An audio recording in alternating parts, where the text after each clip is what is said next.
Hello and welcome to the February edition of Extra. I'm Joanne Hines. And I'm Georgia Lash. Here at Extra, we bring you expanded coverage of recently broadcast features from Sun City News. Now you know, Georgia, each month you tell our listeners how we bring them extra news that we record that they might not see. Well, what our viewers may not understand is how much goes into a news event here in Sun City. When we go out to report, we go to so many interesting events. We meet so many interesting people. We hear so many interesting stories that would just spill over a 2.5-minute Sun City TV news segment. You're right. And sometimes there is so much more to see and tell that we can create an extra show with the extra coverage. This month's Extra, we invite you to take a look at just such a show that Joanne and I were lucky enough to cover, the 18th Annual Sun City Car Show.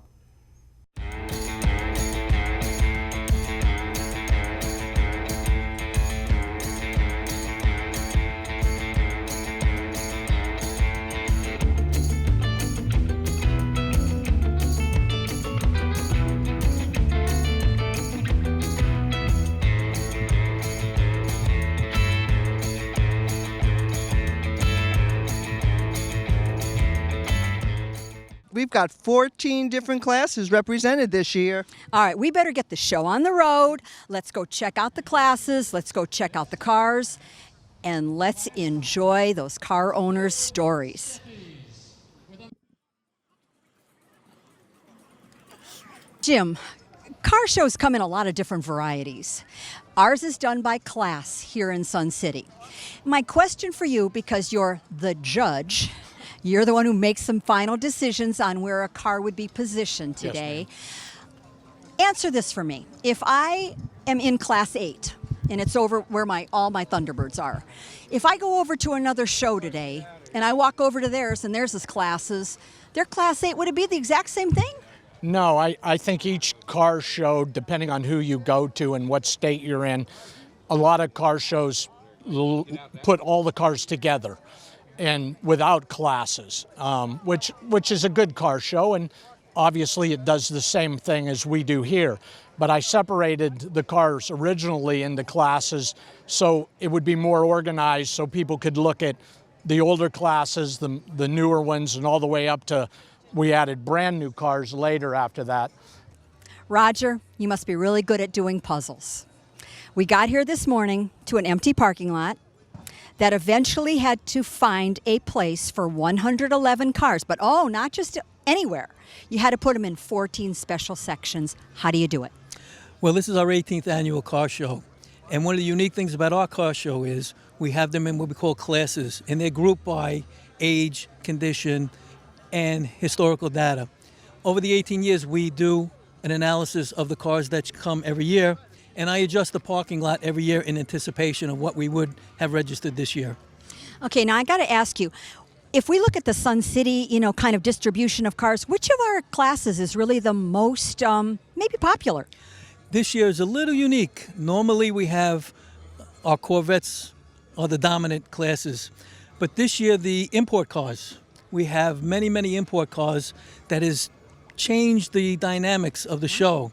And that is something unique. So we'll have to take a look at that and see how it goes for next year. But that is the change in the registrations this year. Well, you did a great job. You got us all in here. Well, thanks for coming. We appreciate your time. We're here with Jack Collins, Class 1 captain. Now, Jack, which is the oldest car we have here today? That's that Woody Model T Ford right up there, 1926. The oldest car here. And what's the challenge with these cars, keeping them? Well, it's history. And history is a very important thing in our life. We have to know what the past was right on up to present. And these things bring back a lot of memories for people. And they enjoy them, just like we do. Excellent. Thanks, Jack. You're welcome, hon. Thank you. We're here with Bill Christie, the owner of this beautiful car. Bill, tell us the story behind this car. Well, I always wanted a T, particularly a Woody one, and one day driving to work 25 years ago, I saw one parked in a friend's yard, and I stopped, and he said, "It's not mine." I said, "I don't care, I'm going to buy it anyway." And how much restoration did you do to this car? The fella that did it had painted it with a lacquer paint, which is no, they don't even let the cars anymore. But other than that, it was all done. I redid the painting, and he hadn't touched the transmission or engine, so I rebuilt them. But Now I'm going to ask a question. I probably know the answer. Is this a show car or is this a daily drive? it's a show car. You know, it's here in Sun City. I drive it around some, but you know, you don't go out on the highway down here with this thing. Well, thank you, Bill. Enjoy. Thank you very much. Well, I'm here with Ron Bradley, and he represents Class 4. Ron, what's the difference between a pony or a muscle car? Well, you know, back in the 60s, early 60s, 1964, Ford came out with the Ford Mustang, which was a small, affordable car that came out as a convertible or a coupe. And believe it or not, back then, they really didn't have big motors or anything like that. There were 6 cylinders and maybe one small V8. And Ford enjoyed a tremendous success with that car for about 2 or 3 years. And then General Motors finally caught up in 1967 and came out with the Camaro. But unfortunately, when they did that, they came out with huge motors in the Camaro and made them very high performance cars as well. So then Ford Mustang had to come out with a 390 as well, and then the race was on. Well, we're here with Alan, and he's going to tell us about his car. Alan, please tell us the story behind this beautiful car. It was my father-in-law's. He bought it in Parker, Colorado. It was the third owner. He brought it all the way back to Sacramento, California, and did this beautiful job. About 2 years of restoration. When he decided that he was about done with it, of course he had to change something. And the change something is he put a 200 R4 transmission, automatic transmission, into an original 4-speed car. Now, I asked him please not to do that because I knew it was coming my way. So he said, it's my car, I'll do what I want. So that's what we did. Steve, we are here at the birth year of Corvettes, 1953, but we're going to have in this Class 5 all the way up to 1982. That's quite a span. That's correct. And we even saw the birth of the Stingray, so to speak. That's right. Now, one of the things, and you're a Corvette owner, I've read that it was touted as America's sports car. What do you think gave it that moniker? I believe it was an advertising logo for Chevrolet. When the Corvette was being developed, the developer, Harley Earl, wanted to develop an American sports car. And that was his words. You feel like you have an all-American sports car? I do. Okay. Tell us about your car. What did you bring today? I brought my 1968 Corvette Coupe. It has a 327, 4-speed. We'd like to take this opportunity and to thank I love driving it. It's a How great- long have you had it? I've had it about 8 years. for their donation. Lots of fun miles. Oh yes, oh yes. Jack Frost Now, is noted for his high quality I have ice cream. one trivia question for you. With us today, so head over I to read how the Corvette got its name. if you mention Do you know? owner's Yes, name, I do. you'll receive Tell us. The GM engineers were trying to come up with executives were trying to come up with a name for it, and it was the assistant director of public relations who came up with the name in 1953, and it was a Corvette after the the winner French of the Jack warship, Frost gift certificate which is were Carol small, lightweight, Carol Watson. Please fast, trophy and highly maneuverable. gift certificate. That's just what they were looking for. Awesome, awesome. Well, enjoy the show today. Thank you for sharing. All right, thank you. Here we are in Class 6 Corvettes, and I just jumped over a little bit ago to Class 5, and they're ending over in 1982. And then all of a sudden, I come over here, and we're starting in 1984. And I have a feeling we lost 1983 somewhere. What happened? They didn't make them then. They were on strike. Okay, that answers that question. Okay, Corvettes, such a popular American sports car. So what have we got showing today? Who's here today? Well, you've got everything from the early 60s through 2018, the C7s. Okay. And in terms of your Corvette, this is just a very special car. You're part of our group that's going over to the Concours d'Elegance Yes. car show. Yes, I'm You've one been of 5. invited. You've been invited. Very privileged. And you deserve the privilege. Just a brief rundown of what you've done with this car. You know, we modify our cars, we make them pretty. You've done something very unique with your car. Tell us about that. Well, you can see the decal on there. I'm 25-year Vietnam helicopter pilot veteran and lost 45 crew members over there. And I was the Veteran Service Officer for the American Legion for 15 years, representing veterans to the VA for disabilities and hospital care. So I decided when I bought the car I was going to dedicate it to my crews that didn't come home with me. You know, I heard that one of the advertisement formerly was that they wanted Corvette to be America's sports car. It's the only one. You've only not made it America's sports car, but the heart of America. Thank you for doing this.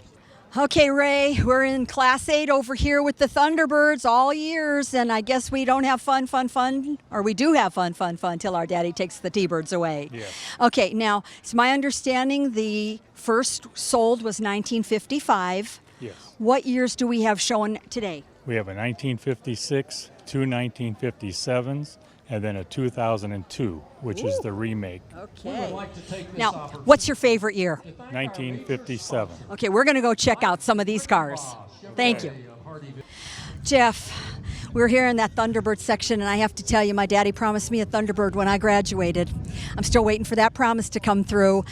Tell me about your beautiful Thunderbird that's here today. Well, let me tell you, dear, if you're good, you'll still get one. But my Thunderbird is a 2002, and I just bought it in May of this year. Okay. I had previously had Mustangs, Corvettes, and many cars. Always wanted one of these. Finally got it. Okay. So now tell us, if you picked out one special thing about this car that made you want to buy it. First of all, the shape, the look of it, and the ride and performance. It's like riding in a Lincoln. Woo! Even though it's a two-seater. It's really nice. And you're having fun with it. Oh my God, yes. Daily driver, It's not my just daily. okay. It's my daily. I take it out to the gym. I take it everywhere. Pickleball. Keep enjoying it. Thank you for sharing it with us. You're welcome. Thanks for stopping by. Here in class number 9 now with Dan. How Dan, you doing? Great. Your class is spanning something like 32 years. We start off in 48. We could go all the way to 1980. What have we got here today? We've got a lot of British sports cars, and these were fun cars to drive, and people use them as weekend cars to go out and have a lot of fun. They look like a lot of fun. Now, the class is an import GT Touring. Am I correct with that? Yes. Now, GT, what does that stand? Gran Turismo, which is a Italian term for touring around the countryside. And these are all fun touring cars, like I said, that people just use on weekends. And we have a lot of European cars, a lot of British cars, and we don't have any today, but there would be some Japanese cars at the later end of this toward 1980. I would like to take one of these cars for a weekend tour. Yeah. Thanks for sharing. We're going to go meet some of the owners. Very good. This isn't just a car here today. Looks like we have a whole experience, and that's always fun to see our cars do that. Ray, tell us what you brought to the show today. I brought an English Morris Minor, which is a true Woody, and it was built in the UK. They imported very few of them into the U.S., which is why you don't see any, and which is why I had never even seen one for real, even though I had wanted one for years and looked for years. The first time I saw this was when it got delivered off the truck at Sun City. So we have basically in California been stealing the idea that we are the Woody surfer types?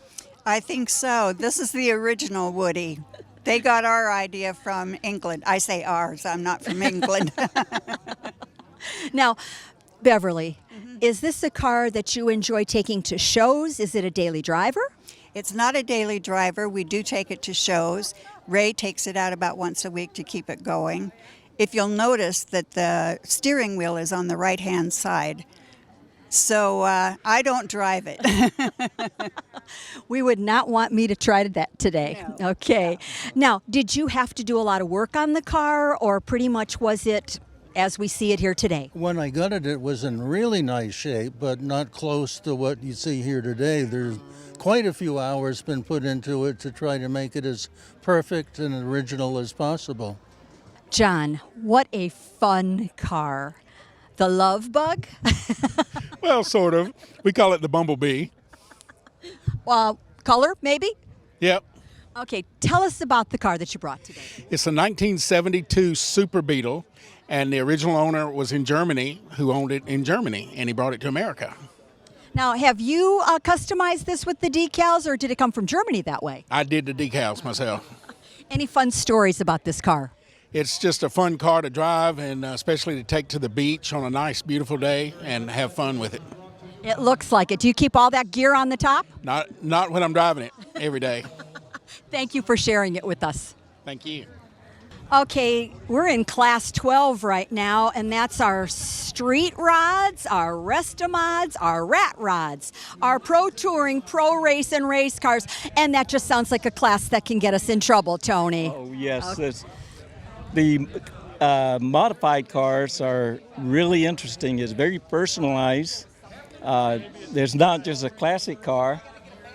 It's not just a classic car, but people put their personality into building the car, and it's exciting.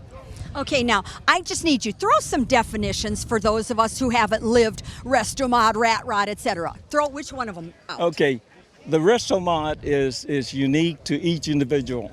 They're muscle cars. They're built with high horsepower. The car behind us here is about 600 horsepower. It's the Anglia, very popular for drag racing. It's a 1955 First Series Chevy pickup. And I've had it 20 years, worked on it a little bit each year, always drove it. We drive it a lot. We put 45,000 on it. We drove it down from Connecticut, so it's not a trailer queen, but it's fun. It may not be a trailer queen, but it's quite the diva because you're invited to go to the Concours d'Elegance Car Club showcase. Right. So that's a pretty big honor. Wayne, this is a beautiful truck that you've brought us today. Thank you. Okay, tell us about it. It's a 1964 Chevy pickup C10 half-ton. I bought it on eBay. I found it at a company called Fast 440 10 years ago. I saw pictures of it, but I didn't know how it ran or anything, but they said it was good, and it was. It turned out to be a good truck. Now, our vehicles come to this show in all kinds of ways. Some people have their hands are still bleeding from doing all the work. Yeah. Did you have to put a lot of restoration in? The way it looks is the way I bought it, but underneath I did, like the transmission had to be redone, and the rear differential, I just had that redone. I rewired it, things like that, but this is the way it looked when I got it. Okay, you were lucky then. I was you were lucky. I was lucky. Daily driver, show car only. Pretty much daily driver and show car, yeah. Dale, I have looked at what it takes to put this show on, and I believe between yesterday and today I saw about 60 volunteers here. That's about 40% of your membership. How do you keep your members so motivated? I'm not going to answer that the way I did last year. I won't use the whip and chair again. But, first of all, we're fortunate to live in Sun City where people are just naturally active, and volunteerism in general is a huge thing. So I think when you combine an interest in cars with an annual car show like this, that we're able to attract a number of people that just want to help out in a whole lot of different capacities, whether it's helping out in the parking lot, whether it's the information tent, whether it's counting the ballots for the various classes to see who the winners are going to be. We can attract a lot of people, and not just members of the car club, but other residents of Sun City as well who want to help out. That's great. Dale, with all the people that are enjoying the show today, that's a benefit that we all have another activity to attend. But tell me, in your opinion, what else do you feel is a benefit of the car show that we have here today? Well, as you said, first of all, it's entertainment. Lots of people come out to see the cars that they enjoyed of their youth or high school or what have you, or that their parents might have had, or maybe that they wish they had. But beyond that, Staying Connected is on site. So they're conducting their 50-50 that helps them raise some money. We donate a portion of the proceeds of our club to them so that also helps. And again, it's kind of the entertainment value. And we spread the word about Staying Connected. And we're happy to be here. Sandy, What is going on in the Staying Connected tent at the car show? We are selling raffle tickets, and we are giving out the ballots so folks can vote on their cars today. We have had a booming business. It's been great. Now, I have seen something. I've seen people buy, 50-50 tickets, but I'm seeing these huge long strips of tickets. Tell me about that. That's right. One of the things that folks can do for $20 is to buy tickets that go from bumper to bumper on the longest car that they want to pick out in the community here. So. That is very cool. That is very cool. Now, in a little more serious tone, how important is it to staying connected that clubs like the Car Club today throw some profits your way? Oh my goodness, we could not do this without the club's support in the community. It is vital that our residents who can no longer drive have the opportunity for transportation to their medical appointments so they have good care and they stay healthy, to have some reassuring calls, checking in on folks who just need that extra support. And things like this just allow us to serve even more of the current 550 members that we already have. We're so aware of how important staying connected is to us, but in what way would you use the funds that come your way from, let's say, an event like this? Yeah. Our funds are going to underwrite some of our costs associated. Of course, like the rest of the world, we have computer systems to manage our volunteers. We also have rent to pay. We have insurances, just like the rest of the world. We have the day-to-day expenses that we're able to offset with these kinds of donations. That's good. Now, I understand you're part of the show here because you get to pick out the Charity Choice Award. Yes. Okay. I don't know if you can see it. It's our trophy over there. Just between you, me, and all the people watching, any hint about what your favorite car is going to be out here? Well, there's some beautiful cars out here. There's no doubt about that. And I will say that I'm very fond of the Corvettes, but we are fair and we draw that ticket unbiased. Might you want to give it to that longest car because they sold you the most tickets? That's true. That is true. That is true. But yeah, we are very grateful to the car. Thank you, club. and good luck on a nice big check. Thanks. Appreciate that. Well, we're here with the show chairman, Steve Lash. Now, Steve, I guess we can say you're in the driver's seat. How do you steer this thing? I am in the driver's seat, and I'm in the driver's seat of a 12-passenger bus. And the 12 people in the back are the volunteer coordinators. And behind that 12-passenger bus is a 60-passenger school bus that has all the volunteers in it. So this isn't a one-man driving show. It took a lot to do this, and we appreciate everybody's help.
We hope you enjoyed that. I know we enjoyed being involved.